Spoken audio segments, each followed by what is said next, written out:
여러분, 사람들은요 누구나 오래 사는 것을 좀 원합니다. 무병장수, 이것을 많은 사람들은 꿈꾸고 있죠. 그런데 이 오래 살고 무병장수하는 게 참 쉬운 일은 아닌 것 같아요. 제가 고려 시대 때 쓴 하나의 그 시조를 좀 한번 읽어드릴 테니까요, 이 시 내용이 뭔지 한번 좀 잘 들어보시기 바랍니다. 한 손에 막대 잡고 또 한 손에 가시 쥐고 늙는 길 가시로 막고 오는 백발 막대기로 치려 하더니 백발이 제 먼저 알고 지름길로 오더라. 이게 고려 시대 때, 고려 말에 우탁이라는 그분이 지은 시인데, 이게 탈로가랍니다. 탈로가라는 것은 늙는 것을 한탄한다, 이러한 그런 부분이에요. 이분이 몇 살 살았나 봤더니 한 60살 사셨더라고요. 뭐 지금 60이면 한참 청춘입니다만 고려 시대 때 60이면 상당히 오래 살지 않았을까, 이런 생각이 들어요. 그 한번 시를 좀 보실래요? 한 손에 뭐 들었어요? 막대기를 들고요. 또 한 손에는요 가시, 이 가시나무를 쥐고 있었나 봐요. 이렇게 해서 늙는 길이 오면은 이 가시나무로 확 좀 막으려고 그러고, 또 백발, 머리가 성성한 백발이 오면은 막대기로 딱 백발을 치려고 했더니 어떻게 됐다는 거예요? 백발이 지가 먼저 알고 지름길로 와버렸다는 거예요. 나는 이거를 좀 막아보겠다고 하고 있는데 어느새 보니까 백발이 성성하게 되었더라. 아이고, 나도 이렇게 늙는구나. 나도 안 늙어보려고 좀 노력도 많이 하고 화장도 찍어 바르고 염색도 좀 하고 뭐 여러 가지를 했는데 어느 날 거울 보니까 너는 누구냐, 이렇게 그냥, 아이고 벌써 이 늙음이라는 것이 오는구나. 그것을 고려시대 때 말에 이분이 노래를 하고 있습니다. 그렇습니다. 모두 다 늙기를 싫어합니다. 왜 늙기를 싫어할까요? 늙음이라는 것의 뒤에 죽음이라는 것이 따라오기 때문에 그렇습니다. 이 늙음이라는 것은 많은 부분에서 우리를 서글프고 힘들게 합니다. 오래 살기를 간구하지만 여러 많은 사람들이 목숨만 늘어난다는 것이 아니라 각종 어려움들이 와서 우리의 수명들을 계속해서 목숨을 위협하고 있는 것이 이 세상의 모습 아니겠습니까? 오늘 우리의 신앙의 선배들은 사도신경을 통해서 영원히 사는 것을 믿사옵나이다, 이렇게 고백을 하고 있습니다. 늙지 않고 아프지도 않고 죽지도 않고 영원히 살 수 있다, 그것을 우리 신앙의 선배들은 믿었다는 것이지요. 과연 영원한 삶, 영생이란 무엇일까요? 그리고 또한 영생이라는 것을 어떻게 우리는 얻을 수 있을 것일까요? 오늘 사도신경 마지막 강의 시간인데요, 이 사도신경의 마지막 고백을 통하여 영생을 함께 살펴보기를 원합니다. 사람들은요 영원을 사모합니다. 많은 사람들이 영원을 지금 사모하고 있습니다. 영원을 사모하지만요, 사람들은요 하나의 문제가 있어요. 영원히 살 수 없다라는 것입니다. 영원한 삶에 대한 사람들의 무엇이 있지요? 동경이 있습니다. 영원한 삶에 대한 동경이 있어요. 그래서 사람들이 이렇게 생각해요. 내가 죽더라도 내 후손들이 나의 유지를 받들어서 계속해서 나의 뜻이 자자손손을 통하여 기억됐으면 좋겠다. 어떤 사람들은 탁월한 업적을 내가 만들어서 많은 사람들이 내가 한 일을 생각할 때마다 나를 좀 생각했으면 좋겠다. 그런 방식으로 영생을 꿈꾸는 사람들도 있습니다. 어떤 사람들이 이렇게 생각해요. 조금만 있으면 이제 노화를 일으키는 몸의 물질을 발견해내고, 그리고 이 노화를 막을 수 있는 물질을 또한 약을 개발해서 이 노화를 우리가 인간이 발달된 과학과 의료기술로 극복할 수 있을 것이다. 그러면은 앞으로 이제 늙지 않고 오랫동안 이 땅에 살 수 있지 않겠는가, 이렇게 생각을 하기도 합니다. 그런데요, 아무리 그런 삶을 산다 하더라도요, 이 사고 나면 어떡할 거예요? 사고 나면 그냥 죽을 수밖에 없는 것 아니겠습니까? 많은 사람들은, 이 땅의 사람들은 단순하게 오래 사는 것이 영생이라고 생각을 해요. 하지만요, 성경이 말하는 영생은 그러한 것이 영생이 아니라는 거죠. 성경이 말하는 영생의 특징이 있습니다. 그것은 뭐냐면요, 첫 번째로 영생의 의미는 이 질적인 새로움이란 뜻이에요. 이 질적인 새로움이라는 겁니다. 요한계시록 21장 5절을 제가 읽어볼게요. 보좌에 앉으신 이가 이르시되 보라 내가 만물을 새롭게 하노라 하시고 또 이르시되 이 말은 신실하고 참되니 기록하라 하시고. 새하늘과 새 땅에서의 이야기인데요, 보라 내가 만물을 새롭게 하노라. 우리 주님 그렇게 말씀하셨습니다. 여기에 이제 새롭게라는 이 단어가 쓰였는데요, 이 새롭게라는 단어의 그 헬라어 원어의 의미는 카이노스라는 그런 뜻이 있다고 그래요. 이 카이노스는 어떠한 거냐면 본질적인 새로움, 그것을 이야기하는 것이 바로 카이노스라는 이 뜻이라는 겁니다. 여기에서 그러니까 새롭게라는 단어는 그냥 단순하게 그냥 뭐 헌 옷을 빨아가지고, 지저분한 옷 빨아가지고 아이고 새로 입는 것이 아니라 아예 새로운 존재가 된 것, 그것을 새롭게 카이노스다 이렇게 이야기를 합니다. 마치 이 번데기에서 무엇이 되듯이요, 나비가 거기서 나오듯이 이 번데기하고 나비는요 얼마나 큰 차이가 있습니까? 완전 새롭게 된 것이거든요. 이러한 본질적인 새로움, 그것이 바로 영생이라는 의미라는 것이죠. 영생은 이 세상에서의 삶이 동일하게 연장되는 것이 아니라 질적인 새로움, 그것이 바로 영생이라는 겁니다. 성경은 우리가 누리는 영생을 새 사람이 새 하늘과 새 땅에서 날마다 새로움을 경험한다라고 이야기하고 있습니다. 두 번째 영생의 의미가 있습니다. 그것은요, 하나님과의 친밀한 교제가 이루어지고 있다는 겁니다. 요한복음 17장 3절은요 영생의 중요한 의미를 우리에게 예수님께서 일러주셨어요. 우리 한 목소리로 같이 읽어보도록 하겠습니다. 영생은 곧 유일하신 참 하나님과 그가 보내신 자 예수 그리스도를 아는 것이니이다. 예수님은요 영생에 대하여서 요한복음을 통해 소개해 주실 때 이렇게 영생을 얘기해 주셨어요. 유일하신 참 하나님, 그리고 그가 보내신 자 예수 그리스도를 뭐 하는 것이 영생이다? 아는 것이 영생이다. 여기서 안다는 것은 단순히 지식적인 알을 의미하는 것은 아니에요. 이 안다는 것은요 경험한다는 것입니다. 다른 말로 하면 교제한다는 것이지요. 영생이 무슨 말일까요? 영생은 삼위 하나님과의 친밀한 교제를 이루는 것, 이것이 바로 영생이라는 것이지요. 영생, 성경이 말하는 영생은 질적인 새로움입니다. 성경이 말하는 영생은 삼위 하나님과의 친밀한 아름다운 교제를 누리는 것이 영생의 실체라는 것입니다. 그렇다면요, 영생의 삶이라는 것은 무엇일까요? 그렇다면 영생이 새로움이고 또한 하나님과의 교제라면 영생의 삶을 우리는 무엇으로 이야기할 수 있을까요? 많은 분들이 천국을 꿈꿉니다. 예수 믿는 것, 주 예수를 믿으라 그리하면 너와 내 집이 구원을 받으리라. 예수 천당 불신 지옥, 안 믿으면 지옥 가고 믿으면 천당 간다. 그래서 예수 믿는다라고 이야기합니다. 그러면 여러분, 천국은 과연 어떤 곳일까요? 우리 사랑하는 성도님들은 천국에 대하여, 우리가 죽음 이후에 가게 될 그 새하늘과 새 땅에 대하여 얼마나 알고 계십니까? 무엇을 기대하고 계십니까? 우리는 그래도 천국이 지옥보다 좋겠지라는 막연한 생각 속에 천국을 생각하고 있지는 않습니까?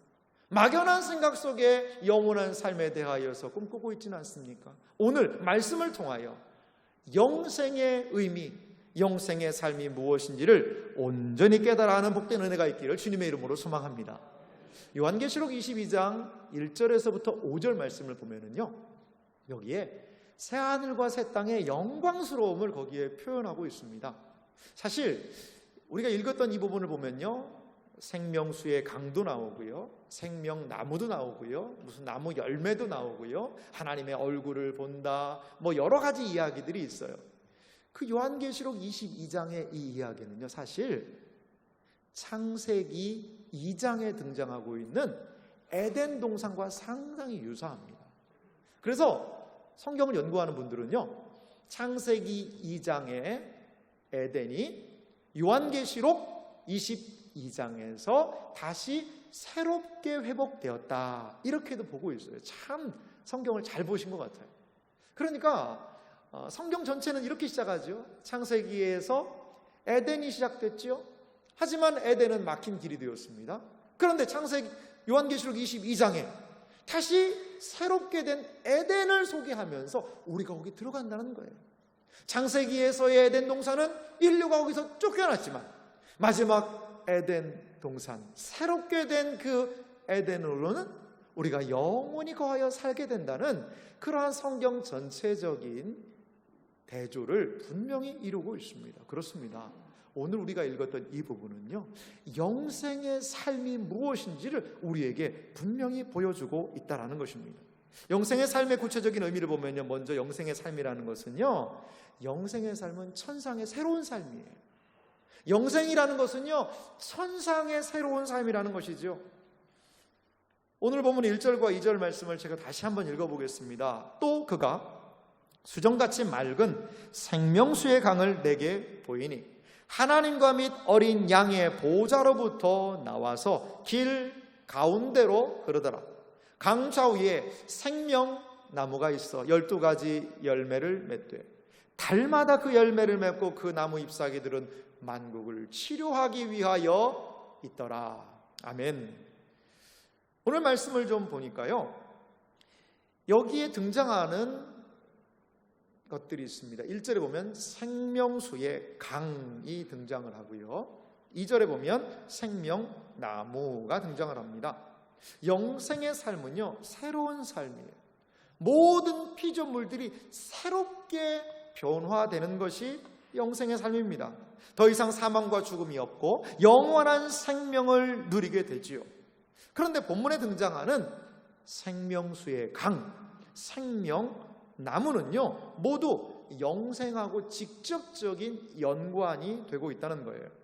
창세기 3장 22절 말씀을 좀 보니까요, 이거는 아담과 하와가 선악을 알게 하는 나무를 따먹고, 그리고 에덴 동산에서 쫓겨나기 전에 거기 성경에 기록된 하나님께서 하신 말씀 중에 하나입니다. 제가 읽어볼게요. 3장 22절입니다. 여호와 하나님이 이르시되 보라, 이 사람이 선악을 아는 일에 우리 중 하나같이 되었으니 그가 그의 손을 들어 생명나무 열매도 따먹고 영생할까 하노라 하시고.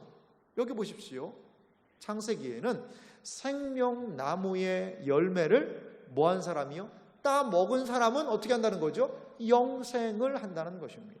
생명나무는 이렇듯 영생의 상징이라는 것입니다. 생명나무와 생명수의 강은 영생을 지속시켜주는 상징물이라는 것이지요.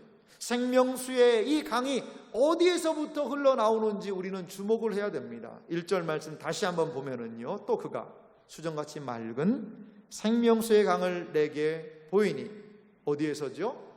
하나님과 및 어린 양의 보좌로부터 나와서. 이러한 새 생명의 역사가 하나님과 및 어린 양의 보좌로부터 흘러나와서 이 생명강을 이루고 그 생명강 좌우에 생명나무가 있게 되는 하나님으로 말미암는 생명의 역사, 그 생명의 원천이신 하나님으로부터 나오는 생명의 지속적인 역사들이 흘러나고 있는 곳, 그것이 바로 새하늘과 새 땅이요, 거기에서 누리는 것이 영생이라는 것을 우리에게 말씀해 주고 있어요. 또한 우리가 이 본문을 통해서 알 수 있는 것이 있는데요, 이 새하늘과 새 땅에는 새로움이 있다는 거예요. 생명나무가 달마다 12가지 열매를 맺는다고 합니다. 2절 말씀 다시 한번 읽어보면요, 길 가운데 흐르더라. 강 좌우에 생명나무가 있어 12가지 열매를 맺되 달마다 그 열매를 맺고 그 나무 잎사귀들은 만국을 치료하기 위하여 있더라. 여러분, 이 세상에 있는 모든 것들은요, 아무리 좋은 것이 있다고 해도 계속해서 하게 되면 참 식상하게 마련입니다. 요즘에 맛집을 좀 많이 다니시잖아요. 이 집이 맛있는 집이라더라. 그래서 맛집을 갔어요. 맛집 처음 가면 어떨까요? 우와, 진짜 맛있다, 뭐 대박이다 그러면서 무슨 먹방을 찍는다고 그래요. 막 그러면서 너무나도 맛있게 먹어요.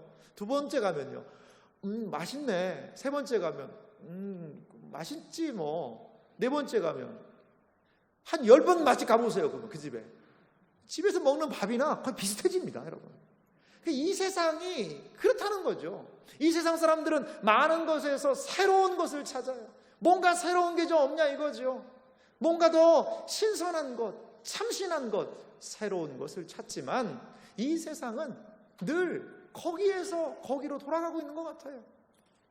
전도서에서 전도서의 기자는 무엇을 얘기합니까? 해 아래 새 것이 없다.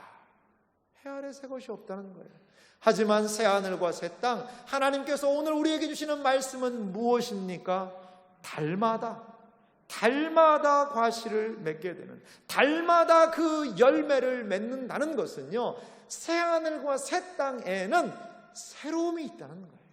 하나님께서 주시는 새로운 은혜, 새 하늘과 새 땅에서 새로운 존재가 새로운 삶을 살게 되는 것, 이것이 새 하늘과 새 땅의 은혜인 줄 믿으시기 바랍니다. 영생의 삶이라는 것은 이거예요. 영생의 삶은 결코 지루한 삶이 아니라 날마다 새로운 삶을 하나님께서 우리에게 허락하여 주신다는 것입니다. 주의 인자는 끝이 없고 그의 자비는 무궁하며 아침마다 새롭고 늘 새로우니 주의 성실이 금이라. 성실하신 주님. 우리 주님의 가장 좋은 특징은 그의 인자, 자비, 사랑하심이 아침마다 새롭다는 것입니다. 영생의 삶에는 이렇게 새로움이 있습니다. 영생의 삶의 두 번째 우리가 살펴볼 내용이 있는데요, 그것은 친밀한 교제의 삶이 이어진다라는 것입니다. 영생의 삶의 핵심은요, 하나님과 친밀한 교제를 누리는 것, 이것이요 영생의 가장 중요한 핵심부입니다. 영생은요 그 하나님을 알고요, 그 하나님과 지속적인 교제를 누리는 것이라는 겁니다. 이렇게 하나님과의 지속적인 교제를 말씀하고 있는 것이 오늘 3절하고 4절입니다. 3절과 4절은 참 중요하니까요, 다시 한번 우리 한 목소리로 같이 읽어보도록 하겠습니다. 같이 읽겠습니다. 다시 저주가 없으며 하나님과 그 어린 양의 보좌가 그 가운데 있으리니 그의 종들이 그를 섬기며 그의 얼굴을 볼 터이요 그의 이름도 그들의 이마에 있으리라. 아멘. 오늘 이 짧은 두 구절은요, 하나님과 천상에서 새하늘과 새 땅에서 누리게 되는 영생의 삶의 교제를 너무나도 풍성하게 우리에게 드러내주고 있어요. 먼저 무엇을 이야기합니까? 저주가 없다는 것입니다. 교제를 막는 죄의 문제, 즉 저주의 문제가 극복된다라고 오늘 본문이 우리에게 이야기하고 있습니다. 구약에서는요, 하나님의 얼굴을 볼 수가 없었습니다. 하나님의 얼굴을 본다는 것은 죽음을 상징했습니다. 무엇 때문일까요? 인간에게 죄가 있기 때문에 그렇습니다. 하지만 그 모든 저주는 이제 모두 사라졌습니다. 처음 에덴 동산에서 아담과 하와는 어떻게 되었지요? 육체적으로 영적으로 범죄함으로 인하여서 사망이 선고받는 저주를 받게 됩니다. 하지만 새롭게 회복된 에덴, 예수 그리스도 둘째 아담이신 예수 그리스도로 말미암아 회복된 에덴으로 들어간 존재들에게는 이 모든 저주가 끝났다는 것을 믿으시기 바랍니다. 그래서 구속함을 입은 자들은 다시 그 동산의 성소로 하나님의 은혜의 보좌 앞으로 나아갈 길이 열렸다는 것을 여러분 믿으시기 바랍니다. 모든 저주는 예수 그리스도 안에서 해결되었습니다. 두 번째로요, 영생을 누리는 자들은요, 하나님을 섬기는 제사장이 된다는 거예요. 자막이 좀 따라오면 좋겠는데요. 이 제사장이 된다는 거예요. 제사장이. 이 3절에 보면요, 이 섬기다라는 단어가 나옵니다. 이 섬기다라는 단어가 나오는데요, 이 섬기다라는 단어가 그냥 하나 뚝 나온 것 같지만 이 의미가 상당히 있는 단어입니다. 이 섬기다라는 단어의 특징이 있는데요, 구약 성경에서 이 섬기다라는 단어가 쓰인 것은 제사장들이 성전에서 섬길 때에, 제사장들이 성전에서 사역할 때 쓴 단어가 이 섬기다라는 단어예요. 역대상 23장 말씀을 제가 읽어볼게요. 24절인데요. 이는 다 레위 자손이니 그 조상의 가문을 따라 계수된 이름이 기록되고 여호와의 성전에서 섬기는 일을 하는 20세 이상 된 우두머리들이라. 여기 레위 자손들이 여호와의 성전에서 뭐 한다는 거죠? 섬긴다, 이런 표현이 있어요. 이 섬긴다. 자, 성전에서 섬기다. 거기에 히브리어로 좀 어려운 말인데요, 아바드라는 단어가 이 섬기다라는 뜻이라고 그래요. 그러니까 성전에서 제사장들이 섬기다라는 거 할 때 원어를 뭘 썼어요? 아바드라는 이 원어를 써서 성전에서 제의적인 부분도 하고 성전의 일들을 하는 그것을 섬기다라는 이 아바드라는 단어를 썼다고 합니다. 그런데요, 이 아바드, 제사장이 섬기다라는 의미를 가지고 있는 이 단어가 쓰인 곳이 있어요. 어디에 이 또 단어가 쓰인지 아세요? 바로 창세기입니다. 창세기 2장 15절에 보니까요, 여호와 하나님이 그 사람을 이끌어 에덴 동산에 두어 그것을 경작하며 지키게 하시고, 거기에 2장 15절에 경작하며라고 우리 한글은 번역을 됐지만 원어는 그게 아바드입니다. 자, 그래서 여기서 다시 할 수 있는 것은요, 에덴을 경작하다, 이것이 똑같이 여기도 아바드라는 게 쓰인 거죠. 그러니까 여기서 우리는 이 두 가지를 좀 비교해 볼 수 있는 것 같아요. 성전을 섬기는 것, 그것도 아바드고요, 에덴을 경작하는 것, 그것도 아바드입니다. 그러니까 여기에서 우리는 아담의, 최초 인간 아담이 에덴 동산에서 한 역할이 무엇인지를 추론해 볼 수가 있는데요, 아담은 뭐라는 거죠? 성전에서 제사장과 같은 역할을 했다는 거예요. 어디에서? 에덴 동산 안에서. 아담은 제사장과 같이 에덴을 섬겼다라고 생각할 수 있습니다. 이 섬기다라는 단어가 그런 의미가 있는 것입니다.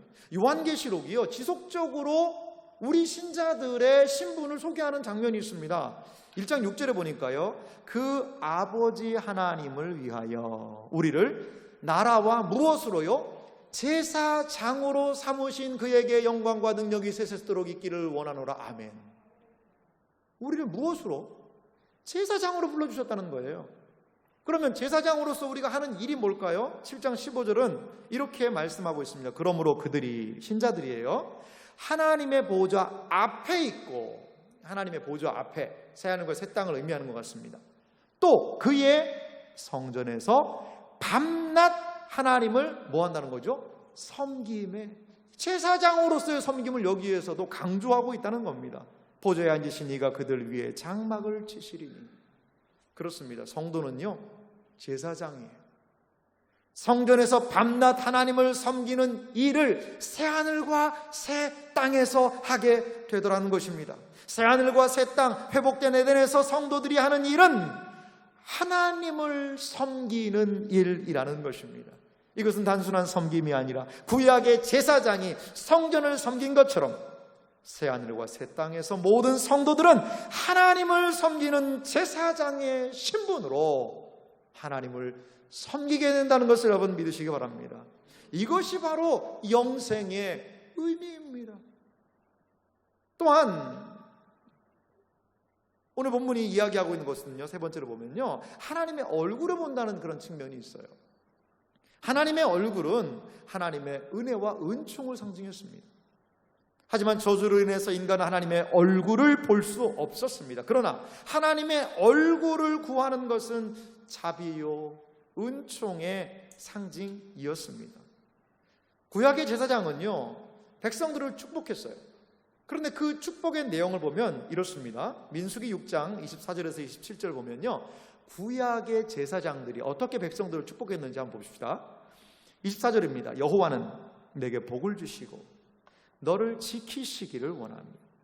여호와는 그의 얼굴을 내게 비추사 은혜 베푸시기를 원하며 여호와는 그의 얼굴을 내게로 향하여 드사 평강 주시기를 원하노라 할지니라 하라. 그들은 이같이 내 이름으로 이스라엘 자손에게 축복할지니 내가 그들에게 복을 주리라. 할렐루야. 얼마나 참 여러분 복된 말씀이에요. 하나님께서 복을 주겠다라고 약속하시면서 하신 내용의 중요한 부분이 뭡니까? 핵심이 그의 얼굴을 내게 비추사 은혜 베푸시기를 원하며 그의 얼굴을 내게로 향하여 드사 평강 주시기를 원하노라. 여러분, 구약의 많은 사람들이 이 제사장의 축복을 받았어요. 그런데 이 제사장의 축복이 구체적으로 온전하게 실현된 곳은 바로 새하늘과 새 땅이라는 것을 믿으시기 바랍니다. 제사장의 축복은 새하늘과 새 땅에서 하나님의 얼굴을 직접 바라봄으로 성취되었다는 것을 믿으시기 바랍니다.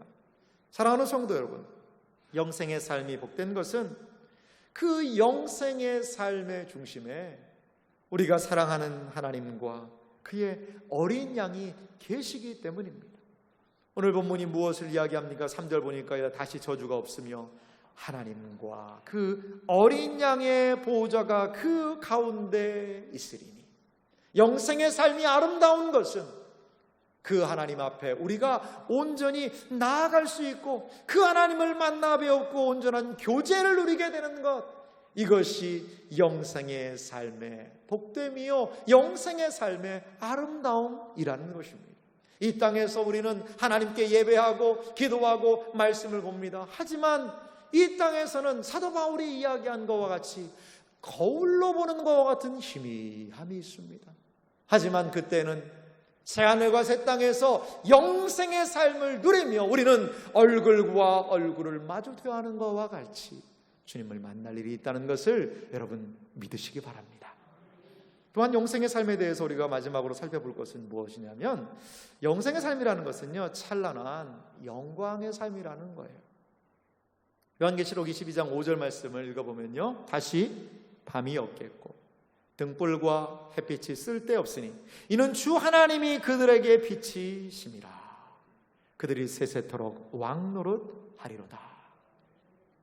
먼저 찬란한 영광의 삶은요 하나님이 비치는 영광의 삶이라는 거죠. 하나님께서 우리의 삶을 비추어 주신다는 거죠. 하나님의 영광을 가로막는 밤이 없습니다. 등불과 햇빛, 하나님의 영광을 대신할 수 있는 것들이 모두 사라졌습니다. 오직 하나님만이 그 자신을 드러내십니다. 삶의 모든 구석구석에 하나님의 영광이 미치고 하나님의 영광이 빛이 비추게 되는 것, 그것이 바로 영생의 삶의 은혜라는 것이지요. 이 땅에서 우리는 부분적입니다. 성경을 읽어도 부분적으로 합니다. 예배를 드릴 때도 은혜를 받지만 그것은 부분적일 수 있습니다. 이 세상에서는 마치 맛보기를 먹는 것 같아요. 이 맛이 맞기는 맞는데 감질맛이 나지요. 하지만 새롭게 영생의 삶에서는 그분께서 친히 자신의 영광을 우리의 삶에 환하게 비추어 주시는 줄 믿습니다.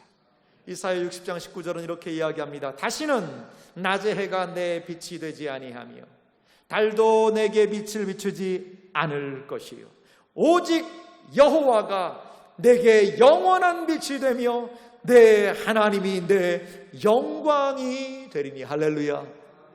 이것이 바로 영생입니다. 이것이 바로 영생입니다. 하나님의 영원한 은혜가 비추는 것, 그것이 바로 영생이라는 것이지요. 또한 두 번째로 찬란한 영광의 삶은요 신자들이 왕노릇하는 영광된 삶을 우리에게 소개를 해주고 있어요. 본문에서는 하나님과 우리가 친밀한 교제를 누린다고 이야기를 해요. 이렇게 친밀한 교제를 누리는 것으로 끝나는 것이 아닙니다. 이 친밀한 교제를 누리는 우리들을 이제 제사장과 같이 하나님을 섬기게 했는데 하나님의 통치에서 우리를 통치로 끌어올리셔서 우리를 왕노릇하는 존재로 삼아주시겠다는 겁니다. 사람들은 이 세상에 살아갈 때에 죄의 종노릇합니다. 마귀의 사탄의 종 노릇해서 많은 사람들이 죄짓고 살아가게 되었지요. 하지만 예수 그리스도께서는 거기에서 우리를 구원시켜서 예수 그리스도로 말미암아 우리가 하나님의 자녀로 왕노릇하게 하시는 분이심을 믿으시기 바랍니다. 로마서 5장 17절이 이렇게 이야기합니다. 한 사람의 범죄로 말미암아 사망이 그 한 사람을 통하여 왕노릇하였은즉 더욱 은혜와 의의 선물을 넘치게 받는 자들 한 분 예수 그리스도를 통하여 생명 안에서 왕노릇하리로다. 할렐루야. 예수 그리스도의 친밀한 교제, 제사장으로 그분을 섬길 뿐 아니라 왕과 같은 존재가 되어서 그분과 함께 그분의 통치에 주와 함께 다스리게 되는 은혜의 역사, 이것이 영생에 주시는 놀라운 은혜라는 것이죠. 영생의 삶은 결코 비참하지 않습니다. 영생의 삶은요, 단순히 우리의 목숨이 조금 연명되는 것, 조금 내 삶이 개선돼서 좋아지는 것, 그러한 것이 아닙니다. 누구도 따라올 수 없는 새로움을 하나님이 주시는 삶이 영생의 삶이요, 얽매이기 쉬운 모든 것들이 풀어지고 하나님과 친밀한 교제로 나아갈 수 있는 것이 영생의 삶이요, 우리가 왕과 같은 제사장이 되어 주님을 섬기는 것이 영생의 삶이라는 것입니다. 우리가 영생을 기대할 수 있는 이유는 우리 주님께서 우리에게 가장 좋은 것을 준비하시고 예비하셔서 우리를 기다리고 계시기 때문에 이 영생의 삶은 더욱더 복된 삶이라는 것을 여러분 믿으시기 바랍니다. 그렇다면 어떻게 우리는 영생을 얻을 수 있을까요? 이렇게 좋은 영생의 삶, 그 영생의 삶에 우리는 어떻게 참여할 수 있을까요? 먼저 영생의 삶에 참여하기 위해서는 복음의 초대를 받아들여야 합니다. 요한계시록 22장 17절이 우리에게 이렇게 말합니다. 이것은 성경 거의 가장 마지막 부분인데요, 성경 마지막이 이렇게 영생을 소개하면서 우리에게 권면합니다. 성령과 신부가 말씀하시기를 오라 하시는도다.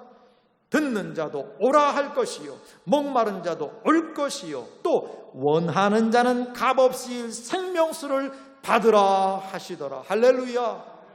성경의 마지막이 우리에게 무엇을 말씀하고 있습니까? 오라! 목마른 자도, 듣는 자들도, 원하는 자들도 와서 값없이 생명수를 받으라. 이 복음으로, 영생으로 성경의 마지막은 우리를 초대하고 있다는 것입니다. 그러면요, 영생에 어떻게 우리가 더 구체적으로 참여할 수 있을까요? 이 초대를 통하여 우리가 어떻게 영생으로 나아갈 수 있을까요? 그것은 예수님을 믿고 영생을 얻으라는 것입니다. 예수님이 이 땅에 오신 목적과 이유를 요한복음 3장 16절, 우리가 사랑하는 이 말씀은 이렇게 소개합니다. 우리 한 목소리로 같이 한번 읽어보겠습니다. 하나님이 세상을 이처럼 사랑하사 독생자를 주셨으니 이는 그를 믿는 자마다 멸망하지 않고 영생을 얻게 하려 하심이라. 아멘. 그렇습니다. 예수님이 이 세상에 오신 이유는 우리에게 영생을 주려 하심이라는 것입니다. 요한일서는 이 부분을요, 우리에게 더 구체적으로 보여줍니다. 요한일서 5장 11절부터 제가 읽어보겠습니다. 또 증거는 이것이니 하나님이 우리에게 영생을 주신 것과 이 생명이 그의 아들 안에 있는 그것이니라. 아들이 있는 자에게는 생명이 있고 하나님의 아들이 없는 자에게는 생명이 없느니라. 내가 하나님의 아들의 이름을 믿는 너희에게 이것을 쓰는 것은 너희로 하여금 너희에게 영생이 있음을 알게 하려 함이라. 할렐루야. 그렇습니다. 아들의 이름을 믿는 자들에게는 영생이 있는 줄 믿습니다. 아들의 이름을 믿음으로 우리는 이 영생에 동참할 수 있다는 것을 여러분 기억하시기 바랍니다. 어떻게 영생의 마지막으로 참여할 수 있을까요? 그것은 성경 말씀을 따라 영생의 삶을 누리는 것으로 가능하다는 것입니다.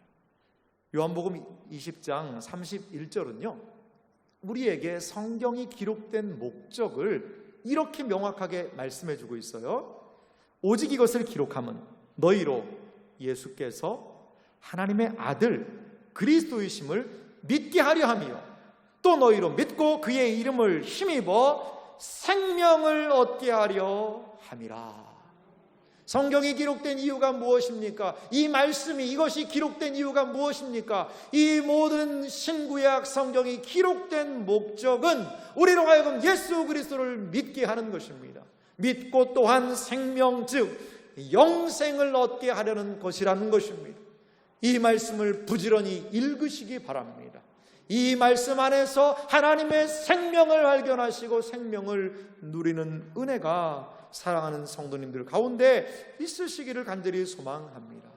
사랑하는 성도 여러분, 신자에게는 영원한 삶이 있다는 것을 믿으시기 바랍니다. 어떤 분이요, 붕어빵 장사를 했어요. 붕어빵이 쏠쏠 잘 팔리는 거예요. 그래서 붕어빵 열심히 잘 팔고 있었어요. 그런데 어느 날 내가 붕어빵 잘 팔고 있는데 나하고 가까운 골목 저쪽에 경쟁 업체가 들어선 거예요. 그래가지고 나는 지금 1,000원에 4개 주고 있는데 거긴 1,000원에 5개를 준대요. 동네 애들이 다 그쪽으로 가는 거예요. 그러니까 열이 받기도 하고, 그래서 하는 수 없이 나는 5개 반 그래가지고 막 좀 더 주고, 그래가지고 어떻게든 다시 한번 이 고객을 유치하려고 아등바등 사는 거죠. 어떻게 하면 자다가 일어나도 어떻게 하면 이 붕어빵을 더 잘 팔 수 있을까? 어떻게 저 경쟁업체 저걸 누르고서는 할 수 있을까? 이런 치킨 게임을 하고 있는 겁니다. 그렇게 아등바등 살아가요. 붕어빵 하나에 목숨 걸면서 말이죠. 그런 삶을 살고 있던 어느 날 갑자기 고급 승용차 하나가 탁 앞에 서는 거예요. 그러더니 거기에서 말쑥하게 차에 본 사람들이 이야기하는 거예요. 그래서 인사를 꼭 공손하게 해요. 그래서 선생님 맞으시죠? 예, 맞습니다. 오랫동안 이 붕어빵 업에 종사하셨다고 들었습니다. 예, 맞습니다. 저희는 청와대에서 온 사람들입니다. 그런데 이번에 우리 선생님을 중소기업 지원청장으로 좀 저희가 모시려고 합니다. 그동안 많은 붕어빵도 하셨고 해서 저희가 중소기업 선생님이라면 할 수 있을 것 같아가지고 내일 임명식이 있습니다. 내일 청와대 오셔서 임명장 받으시고 모레부터는 업무하시면 됩니다. 이런 이야기를 여러분 들었다고 한번 상상을 해보라는 겁니다. 상상을. 진짜가 아니라요, 여러분. 심각하게 보시는 분들이 한 3분 계시는데요. 여러분, 그 소식을 듣고 이제 언제 오라는 그 초대장까지 딱 받아놨어요. 그러면 어떻게 될까요? 그 앞에 붕어빵 파는 사람이 이제 1,000원에 6개를 줘요. 1,000원에 6개를 줘요. 그럼 막 그것 때문에 막 1,000원에 너 상도가 있지, 그렇게까지 1,000원에 6개 주면 너 다 죽자는 거냐, 너 죽고 나 죽자 하면서 그렇게 할까요? 아마 그 사람 부를 거예요. 김씨 일로 와보라고, 일로 와보라고. 그냥 요거 너 다 가지라고, 그냥 너 다 가져가라. 이거 붕어빵 틀도 가져가고 반죽도 가져가고 너 다 가지라고, 다 가지라고. 왜 그렇게 할 수 있을까요? 나는 내일 청와대 들어간다. 나는 내일 청와대 들어간다. 붕어빵 1,000원에 5개 그냥 다 가져가고 나는 내일 청와대 들어간다. 아마 그 사람에게 든든함이 생기지 않았을까요? 영생을 소유한 사람도 마찬가지입니다. 이 땅을 살아갈 때 현재의 삶에는요, 고난이 있어요. 어려움이 있죠. 붕어빵 파는 것보다 더 어려운 삶이 우리를 기다리고 있습니다. 현재의 고난은 장차 우리에게 나타날 영광, 비교할 수 있을까요, 없을까요? 비교할 수 없다라고 사도 바울은 로마서를 통해 우리에게 말씀하고 있습니다. 현재에 비록 고난이 있고 현재에 어려움이 있고 현재에 눈물과 슬픔이 있다 하더라도 우리 신자들에게는 장래에 영원한 영생이 있다는 것을 믿으시기 바랍니다. 이것을 위로 삼아 힘들고 어려운 눈물 골짜기도 통과하시기 바랍니다. 여러 가지 우리의 몸이 연약해지고 부족함이 있지만 하나님을 의지하며 영생의 삶을 소유하며 나아가는 은혜의 역사가 우리에게 이어지기를 소망합니다. 그래서 비록 이 땅에 두 발을 딛고 있지만 영원한 삶을 소망하며 이 땅에서 주의 말씀으로 위로받고 영생의 소망으로 승리하는 삶을 사시는 복된 생애와 삶이 되시기를 주님의 이름으로 축원합니다. 이 시간 같이 기도하도록 하겠습니다.